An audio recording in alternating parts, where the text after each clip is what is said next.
আসসালামু আলাইকুম প্রিয় ভিউয়ার্স।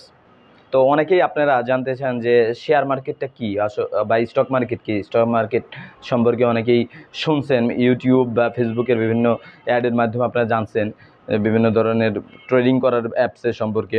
তো মূলত এগুলোই শেয়ার মার্কেটের একটা অংশ। তো শেয়ার মার্কেটটা হচ্ছে যেখানে কোনো একটা প্রতিষ্ঠান তাদের কোম্পানির মালিকানা ছোট ছোট করে বিক্রি করে।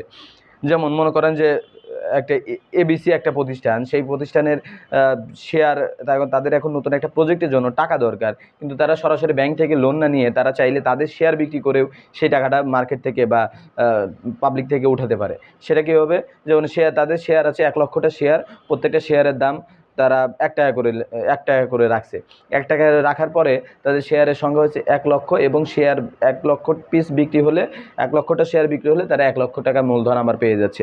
কিন্তু এখানে মোটামুটি এরকম নিয়মটা এরকমই, কিন্তু এখানে পুরো শেয়ার বা সকল শেয়ার একদম বিক্রি করতে পারে, মেজরিটি শেয়ার রাখতে হয় কোম্পানির মূল মালিকানায়, এবং বাকি শেয়ারগুলো বিভিন্ন অংশে ভাগ করে সেটা বিক্রি করতে পারে।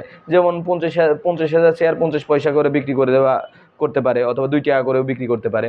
তো এইভাবে বিক্রি করার মাধ্যমে কোম্পানি মার্কেট থেকে টাকা উঠিয়ে তাদের নতুন নতুন প্রজেক্টের জন্য কাজে লাগায়। এক্ষেত্রে ওই প্রজেক্ট যদি ফেল হয়, অর্থাৎ কোম্পানি যদি ফেল হয়ে যায়, সেক্ষেত্রে শেয়ার হোল্ডার অথবা যারা শেয়ার কিনবে তারা লস হতে পারে।